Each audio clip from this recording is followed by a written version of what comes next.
New champions have been crowned on Raw. Also last night, a major star was written off TV seemingly, and another superstar wrestled their first match in 9 months. More on that later on. Yes, hello everybody, Jack and Ross here with the news. New champions on WWE Raw Ross. We got the power, we got control, damage control of the new tag team champions on Raw. They, of course, were taking on Raquel Rodriguez and Aaliyah on last night's show. The match is set up. There's a wonderful spot at the end where Io Sky does a big old moonsault to the floor, which looks ugly and horrible. It was fantastic. Bayley gets involved because there's sort of like Dakota Kai is kind of under the ropes already, but, you know, Bayley makes sure that she's on the ropes, and that leads to the finish where Dakota Kai hits her flippy-doo, whippy-doo, and then she pins, I think it's Aaliyah to win the match. Yeah, it was Aaliyah. It's like a flipping backstabber of sorts. I think Bayley also got involved leading Raquel into that moonsault from Io Sky, so her fingerprints were all over this finish.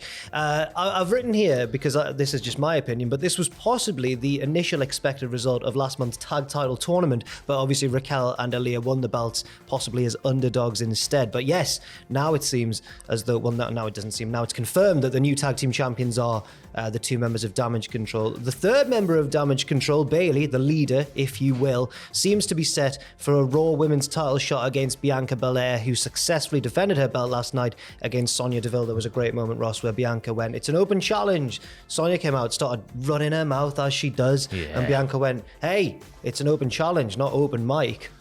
Who told this bitch it was open mic night? Shades of Brandy Rhodes, yeah. But I like. People might be going, "Oh, why have they changed the tag team titles so soon?" But I like the fact that we've sort of solidified a team there with Raquel and Aaliyah, and now we've got another team with, the likely favourites. We've got Toxic Attraction coming up. It feels like we're building a division with the women's tag team championships, which truly was never felt before the first time around. I think so as well. After Belair defended the title against Sonya Deville, Damage Control tried to beat her down, but Asuka and Bliss made the save for now.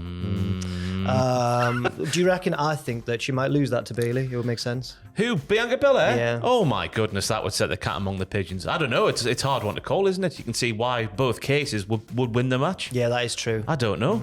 Okay, but no. To be fair, Bayley and a new heel rule, get all the championships. It's like a Toxic Attraction on the main roster. Yeah. I think that would work. By holding all the gold, you know what I mean? But at the same time, I see what you mean. Belair could still look strong by overcoming Bayley and Damage Control. Because she did get wiped out at the castle. Big style. How does she come back from that? I don't know. Elsewhere on last night's show, in the main event, Edge took on Dominic Mysterio. Ray said to Dominic, "Don't go through this match against Edge because it's the point of no return." Or as Corey kept calling him, Uncle Adam. Uncle Adam.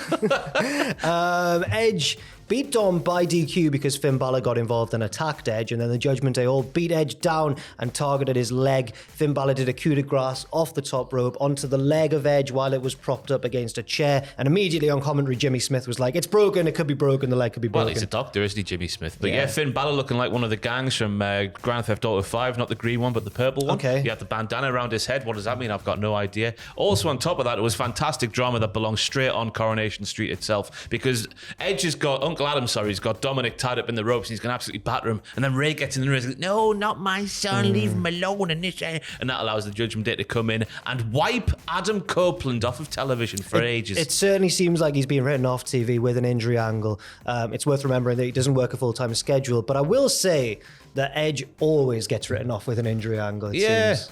And again, where do we go with this one? Because we've already sort of had the match with the Judgment Day taking on Edge and Ray. Well, I think the Judgment Day said that Edge was the only thing standing in their way, and now who can stop the Judgment Day? Damage Control. Damage Control versus the Judgment Day. That's the money. I don't know what's going to happen. I feel like Rhea could be in for a title shot as well. We were talking about Bayley being in line for a Raw Women's title shot, but surely it would make sense also for Rhea to have one. Yeah, I don't know. Maybe a male championship as well. Get her in the US title picture. Very true. Why the hell not? She makes a man of Dom. She can make a bitch of Bobby. Why not? Yeah. Elsewhere, PW Insider are reporting that 2 Raw superstars are set to make appearances on SmackDown this week. Speaking of Bobby Lashley, it looks like Bobby Lashley and Austin Theory are set to be in attendance on Friday, although it could just be for a dark match or a dark segment. But I've noted here, WWE have typically loosened the brand divides for the past few months, even before Triple H took the reins. Yeah, just randomly as well. We had Alpha Academy on SmackDown last week just to set up an angle with Braun Strowman because there was no one else on the SmackDown roster, I assumed, that could take that there beating. So yeah, they have loosened the old thing. I don't know how I feel about that, loosening the brand extension sort of thing. I don't know either. Because does it cheapen it overall, the draft and everything? Or does it bring that sense of anything can happen in the World Wrestling Federation back to the company? Quite possibly, actually. Speaking of Bobby Lashley, his former manager MVP recently shared an Instagram post alongside Omos, who I think is still currently managing, and former charge Sheldon Benjamin. The caption was all like, while you're doing business, take time to enjoy the world around you, but also do business. Yeah, but why would Bobby do that when Bobby's doing good business on his own? Well, yeah, but could we be seeing a Bobby-less, maybe, return of the Hurt Business? Do we want to see a return of the Hurt Business? It's been very to and fro. It needs Bobby as the figurehead, surely. As the main event attraction, unless they're going to build Omos to get there. Omos, by the way, who had a lovely podcast appearance yesterday, I saw on the Twitter machine with Kazim. Do you remember Kazim? Wally's pal Kazim from back in the day. Kaz. Yeah. Big Kaz. Yeah. Oh, fair enough. That's nice. It was a nice story of Omos. He's often on the bump or the pre-kickoff shows before pay-per-views. Yeah, he's there with Sam Roberts Wrestling Podcast. Oh, fair. And they're all saying who their ultimate Money in the Bank ladder match or whatever would be. But Kazim and his pals have Omos on it. It seems like a wonderful story of how Omos was like, he didn't have a pot to piss in, and he just sent a fear to WWE again, just trying to get a job. And then they sent him a thing for a job. He's on about this thing he had on the brain that he had to have removed. It seemed like a wonderful story for Omos to get where he is now. Oh, fantastic. So up the Omos. Good for him. Johnny Gargano on Raw last night wrestled his first match in 9 months, defeating Chad Gable, but Austin Theory attacked him afterwards and beat him down, calling him, and I quote, an overrated bottom-feeding fish at the bottom of the food chain. Amen. Oh. Nah, I'm joking. Oh. It's a nice story, isn't it, going on as the continuation from the way, then they fell out, then they sort of had I don't know if an estranged father sort of thing happened because Gargano was gone for a while with another child. Yeah. And now they're back fighting each other on Raw. Theory said, you never called me. Gargano went, you never called me, even when my son was born. To be fair, I'm with Theory on that one. Oh. The baby sleeps. He could have called then. That's all I'm saying. Fair enough. Kevin Owens then appeared. This is where it gets confusing because I thought this was setting up a big grudge match between Gargano and Theory. But then Kevin Owens came out. He had an argument back and forth with Theory. Theory saying, like, I've achieved more in a few months than you have in your entire WWE career. Kevin Owens was like, that's wrong.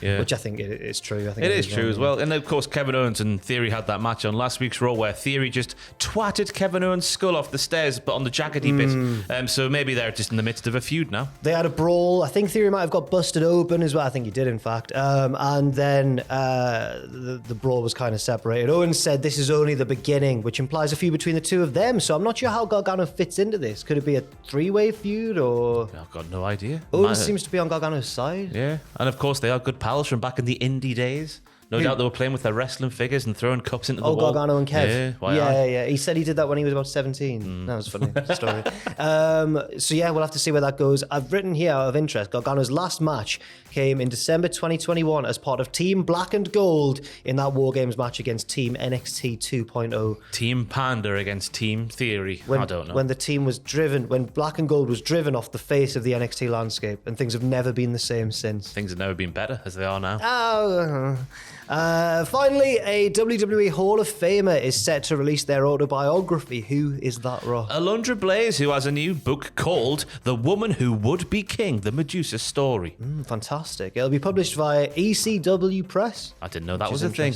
And it's, no, me neither. And it's set to be released next April the 13th, I believe. So congratulations to Medusa or Alondra Blaze. A proper bloody big trailblazer, let me tell you, in the 90s. Not just in the fact that in the World Wrestling Federation, she was like one of the 2 women's wrestlers they had back in those sort of mid-90s times. But then when she went to WCW, this is when I was getting into wrestling. She was fighting men. She was with Evan Courageous. She was taking on Cruiserweight title. That arsehole Oklahoma. There's all that sort of crap. It'll be interesting because I think that these days WWE have kind of reduced her legacy to just she threw the belt in the bin. Yeah. But no, she did way more than that. Well, and on top of that, before all that happened that I've just said, she was part of the Dangerous Alliance and all that sort of stuff. So yeah, she was probably ahead of her time, that woman. Absolutely. So she was a woman who would be king. Well, that'll be out next April via ECW Press. Look forward to that. And look forward to our next news video out later today as well. Do leave your thoughts and opinions in the comment section down below, and we'll see you very soon.